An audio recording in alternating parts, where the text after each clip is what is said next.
It was an ordinary day, or at least it started that way. The sun was shining, the air was warm, and everything seemed peaceful in the suburban neighborhood. The kind of neighborhood where everyone knows everyone, and the HOA, Homeowners Association, rules are enforced just a bit too strictly. For some people, those rules give them a sense of control, like they're the keepers of the peace. But for others, they just feel like unnecessary constraints. In this particular neighborhood, there was a beautiful pool that had been privately owned for years. It wasn't huge, but it was enough for a family to enjoy, especially during the scorching summer months. This homeowner had made their backyard a little sanctuary, a place to relax, swim, and unwind. The pool was a personal space, a retreat from the everyday stresses of life. There was something calming about being in the water, surrounded by the serenity of the yard, and knowing that, for just a moment, you were free from the constant noise of the world. But that peace would be shattered soon. It all began with a knock at the door. The homeowner wasn't expecting anyone, so when they opened it, they were taken aback to see their neighbor, a particularly self-appointed enforcer of HOA rules, standing there with an unsettlingly bright smile. The woman's name was Karen, and she was infamous in the neighborhood for her obsession with enforcing every little rule the HOA had, no matter how trivial. Her idea of community living was rigid and controlling, as if the neighborhood was her kingdom and everyone else was merely a subject to her will. "Hi, I just wanted to talk to you about the pool," Karen said, her tone overly sweet but with a hint of authority that made the homeowner immediately wary. The homeowner, a little confused, replied, "What about the pool? Is something wrong?" "Oh no, nothing's wrong at all," Karen said, stepping a little too close to the door.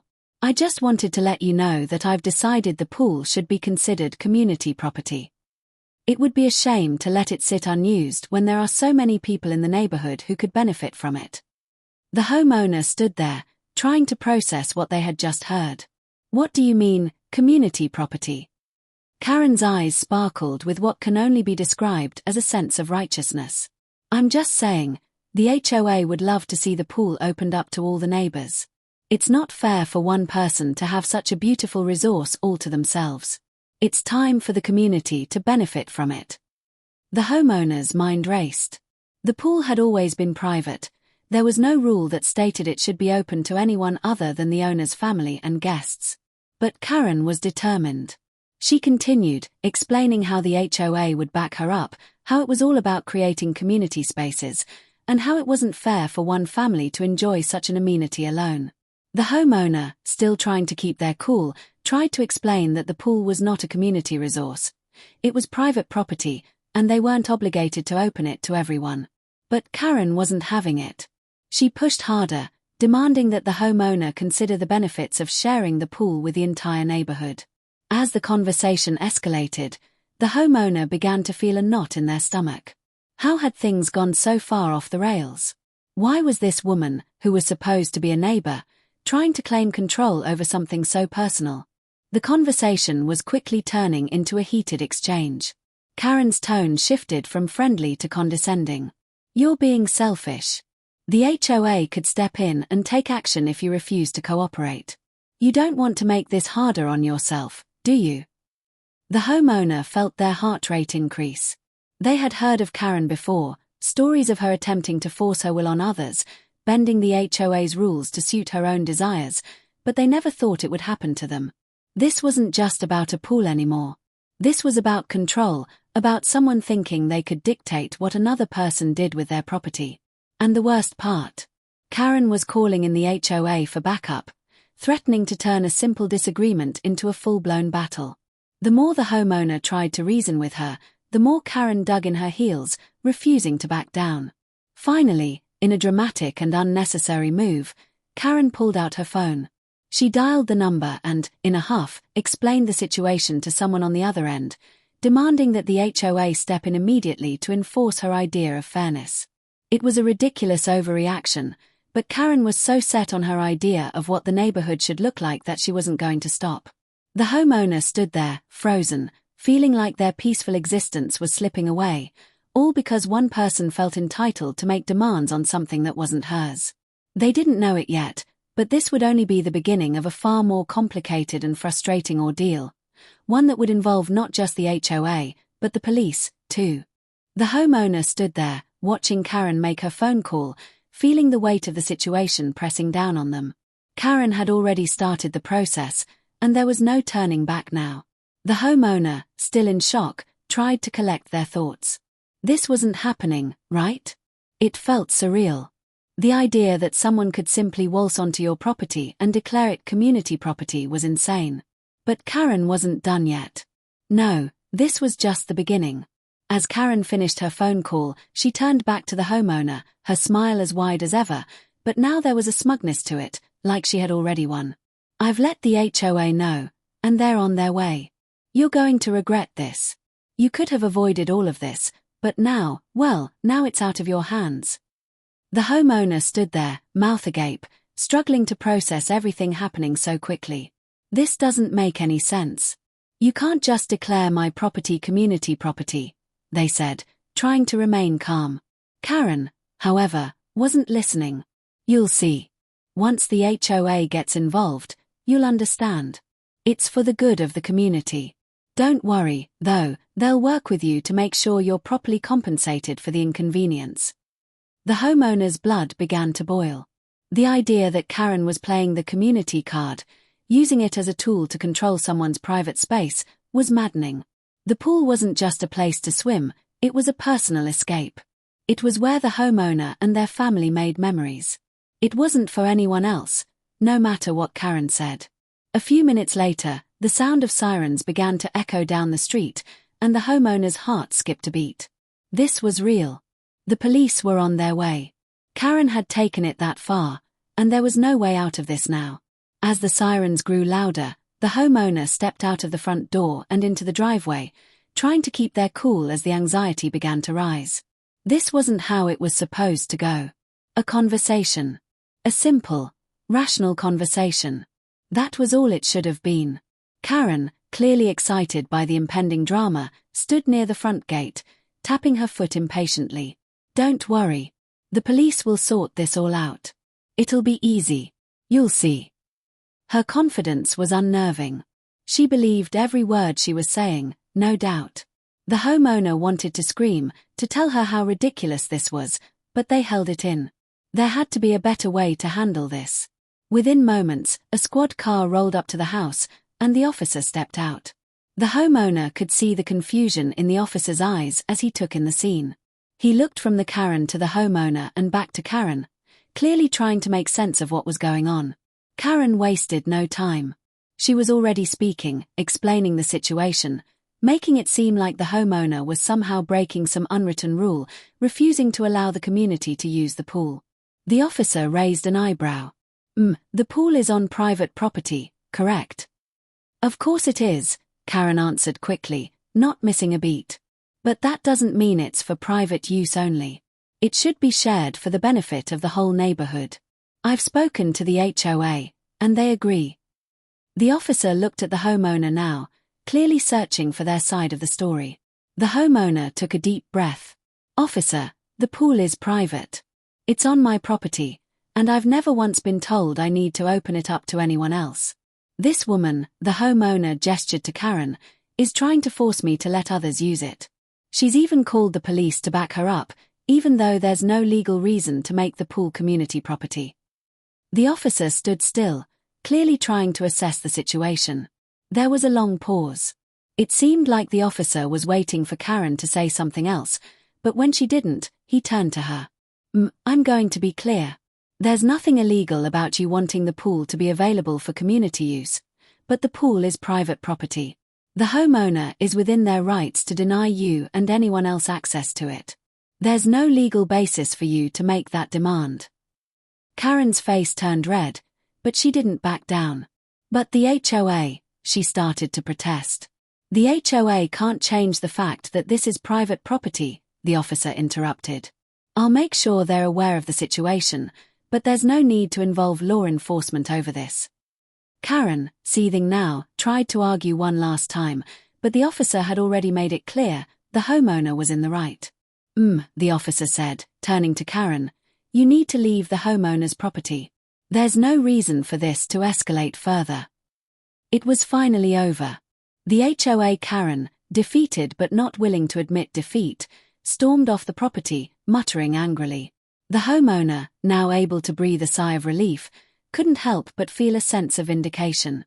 But at the same time, they were rattled. The situation had escalated so quickly, and it was only thanks to the police stepping in that things hadn't gotten out of hand. As the officer left, giving the homeowner a reassuring nod, they couldn't shake the feeling of disbelief. How could someone be so entitled, so sure of their right to control someone else's property? The homeowner stood there for a moment, thinking about how close things had come to getting worse, but for now, they had their space back.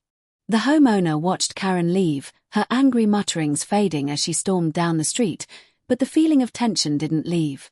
It lingered in the air, like static electricity after a storm. The officer's words replayed in their mind. The situation had been resolved, but it was far from over. The homeowner could feel that Karen wouldn't let this go. She wasn't the type to back down easily, and they knew this wouldn't be the last time they'd see her. As the officer drove off, the homeowner stood in front of their property, feeling a mix of relief and disbelief. It was one thing to deal with an overly assertive neighbor, but it was another entirely when that neighbor decided to drag in the HOA and the police, turning a private disagreement into a public spectacle. The homeowner shook their head. Was it even possible for someone to be so entitled? But Karen wasn't done. That much was clear. A few days later, the homeowner received a letter in the mail. The HOA had formally reached out, and it wasn't just a simple acknowledgement of the police involvement. No, it was a letter demanding a meeting. Apparently, Karen had managed to twist the situation, presenting her case to the HOA in such a way that they believed it was worth investigating further. The letter was vague but firm, and it had that official, unsettling tone that only an HOA could master.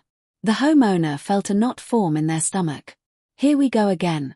This was the part they had feared, the aftermath. Karen's influence over the HOA was well known in the neighborhood. She had a way of making things go her way, whether they made sense or not. The homeowner had hoped that the police intervention would have put an end to this madness, but it seemed that wasn't the case. The HOA's letter seemed almost like a formality, a step to appease Karen, but the homeowner wasn't going to just roll over. They weren't about to let her dictate what they did with their private property, especially after everything that had happened. They had to respond. As the days went by, the homeowner tried to prepare mentally for the upcoming HOA meeting. They gathered their thoughts, reviewed the details of the situation, and made sure they knew their rights. It wasn't just about the pool anymore. This was about standing up for their right to enjoy their property without interference. They had worked hard to create a peaceful home, a place where they could relax and feel safe. No entitled neighbor or HOA enforcer was going to take that from them. Finally, the day of the meeting arrived. The homeowner walked into the HOA office, a place they had only visited a few times before. It was a cold, sterile environment, with walls lined with framed community rules and regulations. They could already feel the tension in the air. Karen was there, sitting with a smug look on her face, clearly ready to present her case. The homeowner took a seat, determined not to let Karen control the narrative. The meeting began, and it didn't take long for Karen to start talking. She recounted the events of the past week with exaggerated detail, painting herself as a concerned neighbor who only wanted what was best for the community. She spoke about the unfairness of having a pool that wasn't accessible to everyone, as if it were a crime to have something private in a neighborhood that was supposed to be about togetherness. Every word she spoke made the homeowner's blood boil, but they stayed calm, focusing on the facts. When it was the homeowner's turn to speak, they took a deep breath and began to lay out the situation. They explained that the pool was on private property, that they had every right to keep it closed to the public, and that Karen's demands were unreasonable. The homeowner's voice was steady, their argument clear. They didn't just have the legal right to keep the pool private, they had the moral right to protect their space from people who thought they could control it. The HOA board listened, but it was hard to tell what they were thinking. Karen had a way of spinning things, and the homeowner knew they would have to work extra hard to get their point across. The board members didn't say much, but it was clear they were paying attention. The homeowner's argument was solid, and they could tell that the board wasn't entirely convinced by Karen's version of events. But then, just as the homeowner thought they might be getting through, Karen pulled out her trump card. She leaned forward, her voice dripping with fake sweetness, and suggested that the homeowner might be in violation of some vague community ethics code, something about the pool being too exclusive for the neighborhood. The homeowner could feel their frustration building again. Karen was trying to make them feel guilty for having a private pool, as if it was somehow a personal attack on the community spirit. The tension in the room grew thick, and the homeowner could see the board members whispering among themselves. This was it, the moment that would decide whether the homeowner would keep their peace or be forced to share something they had every right to enjoy on their own terms. But despite Karen's manipulative tactics, the homeowner stood firm. They refused to let Karen's sense of entitlement dictate how they lived. As the meeting wrapped up, the HOA board announced they would need some time to review everything. The homeowner left the meeting feeling drained but resolute. They knew this fight wasn't over, but they were ready. Karen had underestimated them, and now they had a chance to prove it. A few days passed after the tense HOA meeting, and although things seemed quiet on the surface, the homeowner couldn't shake the feeling that something else was coming. Karen was far too persistent to let things go that easily. It wasn't in her nature to accept defeat, especially when she thought she was fighting for some greater community good. The homeowner had lived in the neighborhood long enough to know that when Karen was silent, it usually meant she was planning her next move. Sure enough, that next move came in the form of a neighborhood petition. One afternoon, while trimming hedges in the front yard, the homeowner noticed a small group of residents walking from door to door, holding clipboards and stopping to chat with anyone who would listen. At the center of it all, leading the charge, was none other than Karen herself. She wasn't even trying to hide it. In fact, she looked proud. Like a politician on the campaign trail, she stopped at every house, handing out flyers and giving rehearsed speeches about unity and equal access. According to her, the pool was more than just a private feature. It was a symbol of privilege that needed to be shared with the community. The homeowner couldn't believe what they were seeing. Karen had turned a personal grudge into a public campaign. Later that evening, one of the flyers ended up in the homeowner's mailbox. It was professionally printed, with bold letters across the top, "Let's build a stronger community, together." Beneath that, it outlined Karen's proposal to amend the HOA guidelines to allow the use of private recreational spaces for communal benefit. The flyer didn't mention the homeowner or their pool by name, but everyone knew exactly what it was about. The message was clear: Karen was trying to change the rules. The homeowner stared at the flyer in disbelief. She wasn't just making a scene anymore. She was trying to rewrite the entire system. It was outrageous. The idea that someone could decide they didn't like how you used your own property and then try to change the rules to take it from you, that was a level of entitlement that bordered on unbelievable. Determined not to be bullied, the homeowner decided it was time to talk to their neighbors directly. If Karen was going to spread her message, then it was only fair to tell the other side of the story. So, the next morning, they went door to door too, not with a petition, but with honesty. They explained what had really happened, how Karen had demanded access to their private pool, how she called the police, and how she tried to use the HOA to force her way. Some neighbors were surprised. Others weren't. A few even shared stories of their own experiences with Karen's meddling. She had tried to get one family fined for having a garden gnome, another for leaving their trash cans out for an extra hour. Her behavior wasn't new. It had just never reached this level before. By the end of the day, the homeowner felt a bit more confident. While Karen had gathered a few signatures, most people seemed to understand the absurdity of her request. Still, the petition continued to circulate, and rumors began to spread. People were talking, not just about the pool, but about privacy, personal rights, and how far one neighbor could go before it crossed a line. A week later, the HOA board called for another community meeting, this time to address the growing tension in the neighborhood. It was scheduled for a Saturday afternoon, and nearly every resident showed up. The air in the room buzzed with anticipation. Karen sat in the front row, her petition in hand, smiling like she had already won. When the meeting began, the board members didn't waste any time. They acknowledged the petition, the recent complaints, and the homeowner's concerns. They invited both Karen and the homeowner to speak. Karen went first. She gave a passionate, dramatic speech about how the neighborhood needed unity, and how closed-off properties like the pool were creating division. She presented her petition, claimed it was about equality, and made it sound like she was the voice of the people. Then it was the homeowners' turn. They stood up, took a deep breath, and calmly explained everything. They talked about their family, the effort it took to maintain the pool, and the right they had to enjoy their own property without being forced into something they didn't agree with. They explained the harassment, the police call, the unwanted attention, and how none of this was about community, it was about control. As they spoke, the room began to shift. People listened closely. Some nodded. Even the board members leaned in, taking notes and exchanging quiet glances. The homeowner didn't need drama or exaggeration, they just told the truth. By the end of the meeting, people were murmuring quietly. The board announced they would take the petition under review, but the homeowner could already see where things were heading. Karen had made a lot of noise, but now that the truth was out, things didn't seem so simple anymore. After that community meeting, the atmosphere in the neighborhood shifted. People started looking at Karen differently, not with the admiration she once craved, but with hesitation.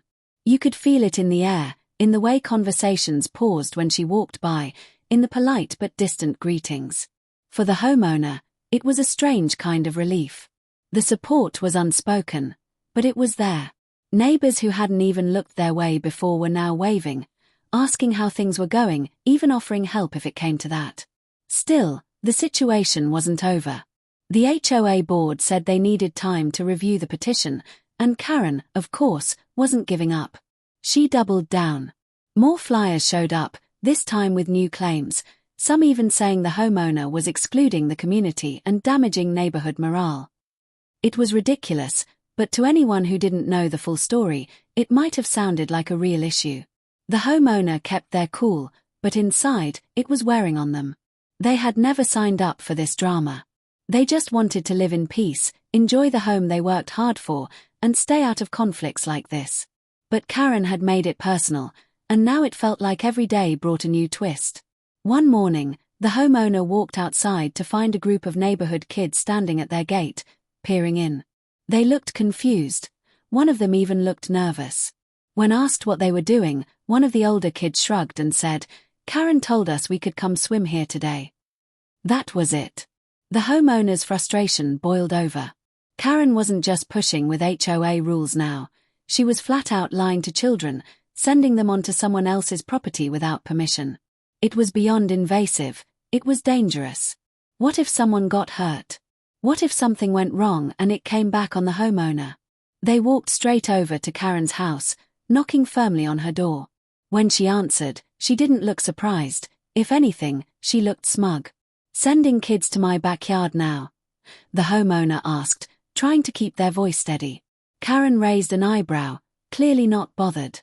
"They wanted to swim. I told them it should be fine. You weren't using it." "That's not your call," the homeowner replied. "It's not your property. You don't get to decide who comes in and who doesn't."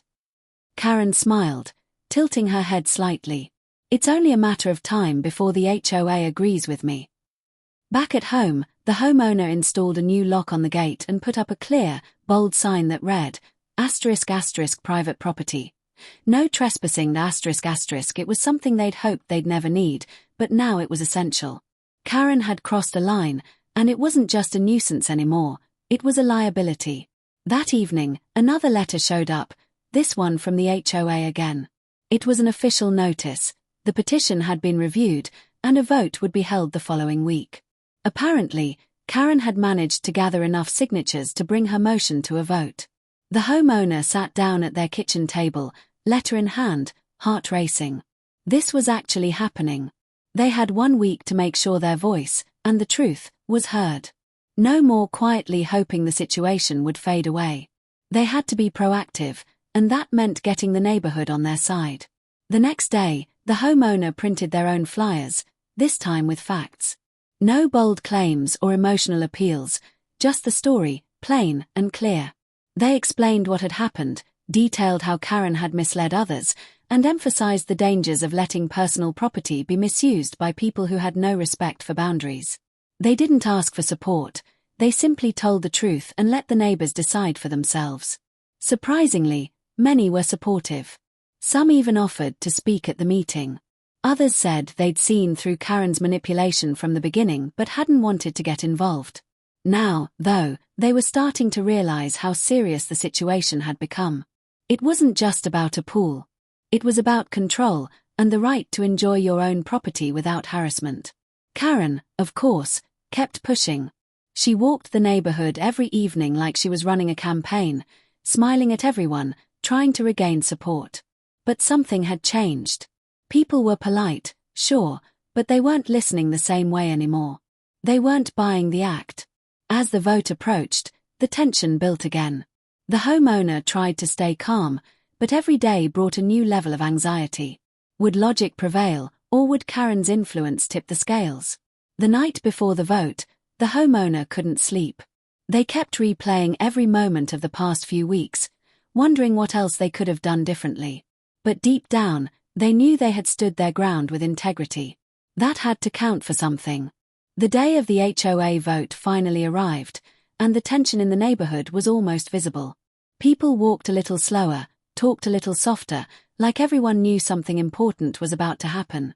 The meeting was scheduled for the evening, and by the time the sun started to set, cars lined the neighborhood streets like a block party. Only this party was anything but celebratory. The homeowner got there early. They didn't want to sit in the back, didn't want to be drowned out by Karen's noise. They took a seat near the front, close enough to hear every word but far enough to keep a calm distance.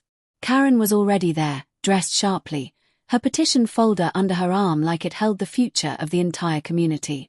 She glanced over and gave the homeowner a tight, smug smile, the kind that said, "Enjoy your last day with that pool." As people trickled in, the room filled quickly. Every seat was taken, and some stood along the walls. It was the largest turnout the HOA had seen in years. Clearly, everyone was curious. Some were there out of boredom, some out of loyalty, and others just wanted to know what all the fuss was about. Either way, every eye would be on the two people at the center of this bizarre conflict. The meeting began with routine updates, financials, landscaping contracts, upcoming community events. But everyone was just waiting for one item, the petition. When it finally came up, the room quieted so fast you could hear the air conditioner kick on. Karen stood first. Her speech was practiced, polished, and dramatic. She spoke about unity, community spirit, and ending the era of isolation in the neighborhood. She painted the homeowner as someone who was hoarding a luxury while others were left out. She referenced the petition, saying it was a symbol of the majority's desire for change. As she spoke, a few people nodded along, but many sat still, unmoved. Then came the homeowner's turn. They didn't speak from a paper. They didn't rehearse anything. They just told the truth. About the way Karen had demanded access. About the police being called. About strangers, kids, being told they could use a private pool without permission.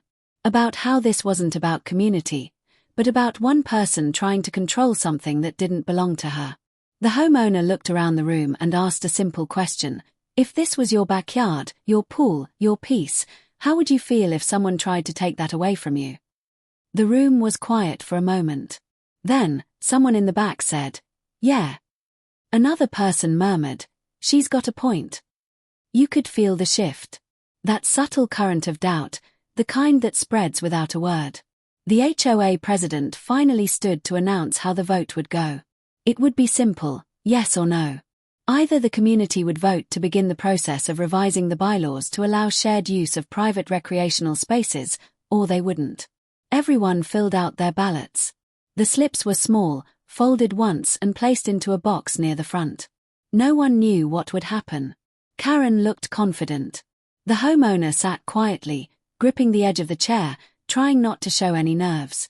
It took 15 minutes to count the votes. 15 painfully slow minutes filled with side whispers and nervous glances. Karen paced near the front, occasionally chatting with board members as if she already belonged to them. The homeowner just waited, still and quiet, replaying every word, every step that had brought them here. Finally, the HOA president returned with the results in hand. The murmurs stopped. He cleared his throat, glanced down at the numbers, and read them out loud. The motion did not pass. There was no applause. No shouting. Just a strange hush that filled the room, followed by a wave of whispers as the news sank in. Karen stood frozen, blinking like she hadn't expected that outcome. Then, slowly, she sat down, her face unreadable. The homeowner exhaled, but didn't move. They hadn't come to gloat. This wasn't about winning. It was about holding on to what was theirs. And for the first time in weeks, they felt like maybe, just maybe, peace was possible again. As the room began to empty, neighbors came by. Some nodded silently. A few stopped to offer quiet words of support. One even said, "I'd have done the same thing if it were me." The homeowner smiled, thankful not just for the vote, but for something even more meaningful, being heard. Over the next few days, the fallout from the failed vote rippled through the neighborhood in subtle but powerful ways. Karen wasn't strutting around like she used to. Her smile, once smug and confident, was now forced, almost robotic. People still greeted her, but the tone had changed. No more enthusiastic nods or warm chatter.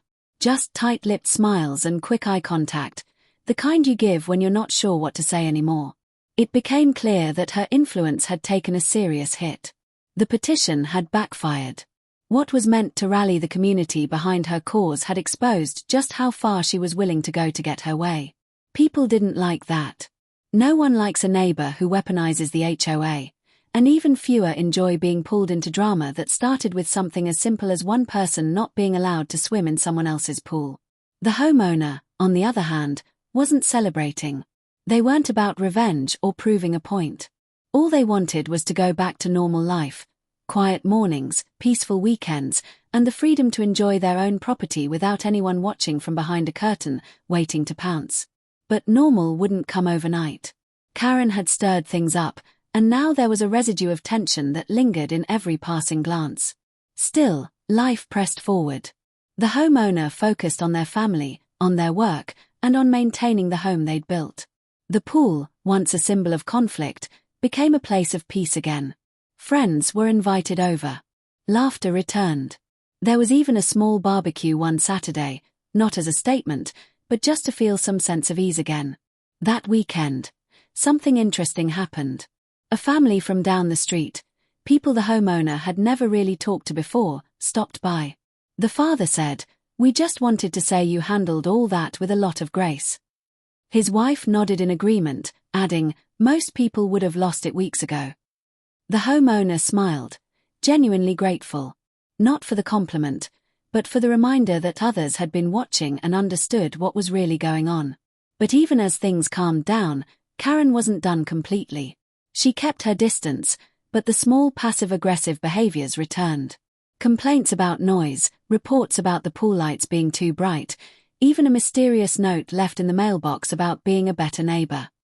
It wasn't direct, but it was enough to remind the homeowner that Karen hadn't given up, she had just changed tactics. Rather than engage, the homeowner kept documentation of everything. Every note, every strange HOA notice, every time Karen hovered a little too close to the property line. They weren't paranoid, just prepared. After what had already happened, it made sense to keep records. A few weeks later, the HOA held another meeting, routine this time, just to discuss budget updates and upcoming events. The homeowner debated whether or not to go. It wasn't mandatory, and they were tired of the politics. But something nudged them to attend, and they were glad they did. During the open forum, a neighbor stood up and asked if the board would consider reviewing its process for future petitions, specifically how personal disputes could sometimes spiral into public battles that hurt the whole community. The room went quiet again, like everyone knew exactly what he was referring to without naming names. One board member nodded, saying they'd look into developing guidelines to prevent similar situations. Another neighbor added that the HOA should never be used as a weapon between residents. The homeowner didn't say a word. They didn't need to. The room was speaking for them now. Later that evening, as the meeting wrapped up and neighbors headed home, a few people stopped by just to say thank you or to check in. One even mentioned how they were thinking of adding a backyard patio and wanted tips on dealing with potential HOA pushback. It was strange, but somehow all the drama had turned the homeowner into a kind of quiet expert on standing your ground. Not by fighting loud, but by staying calm, staying honest, and never letting go of your right to your own space. Karen walked by at one point, silent, not even offering a glance. And that was fine. The homeowner didn't need closure from her. They had already won in the only way that mattered, by holding on to their home, their peace, and their dignity, no matter how many battles Karen tried to start. As they turned the lock on their front door that night and looked out at the soft glow of the pool lights, the homeowner felt something new, not just relief, but clarity. The storm had passed, but more importantly, they'd come through it with their values intact. As summer crept in and the days stretched longer, the neighborhood began to feel alive again.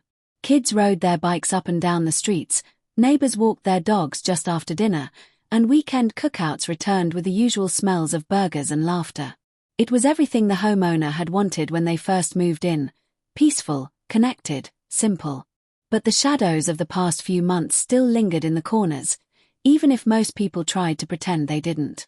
Karen, for the most part, kept to herself.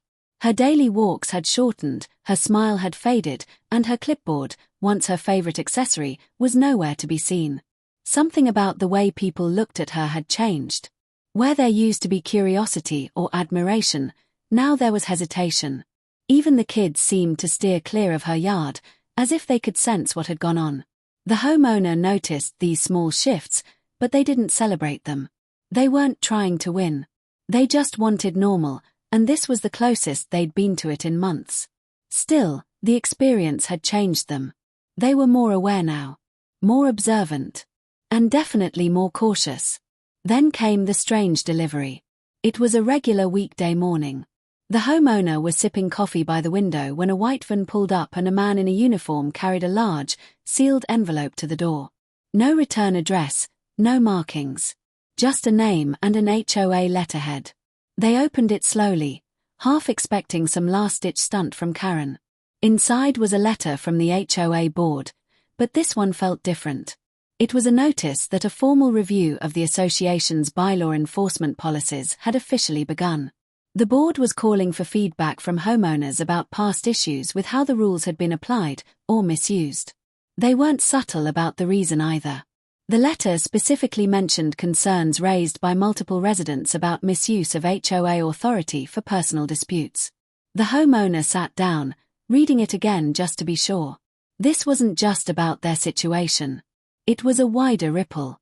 Others had spoken up, too. The community had taken notice, and now, change was on the table. They thought about responding immediately, but something told them to wait. Not out of fear, but strategy. They wanted to think it through, to be sure they said exactly what needed to be said. They knew how powerful words could be when used carefully. Over the next few days, neighbors started mentioning the letter.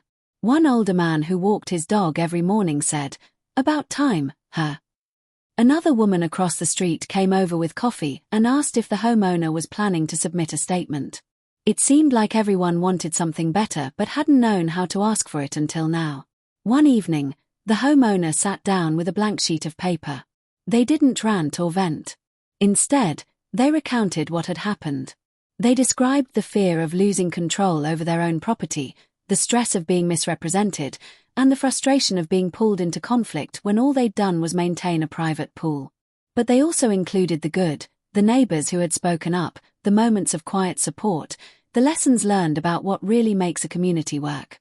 When they turned in their letter to the board, they didn't expect anything immediate. These things took time. But the act of writing it, of telling the full story on their own terms, brought a different kind of relief. It was like closing a chapter, not erasing it, just turning the page. A week later, they noticed something odd. Karen's house had a for sale sign out front.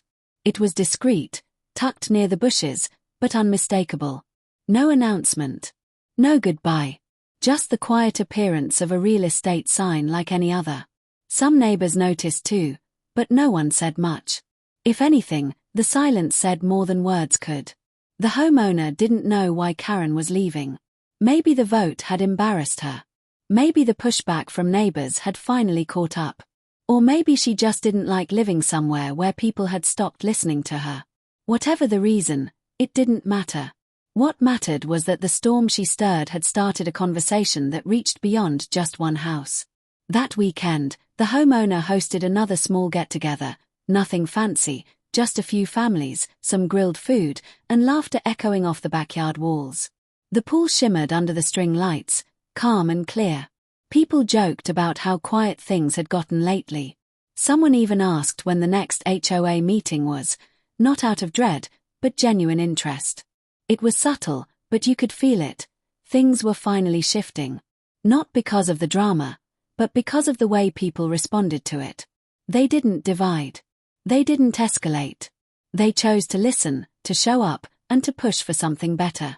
And slowly, that made all the difference.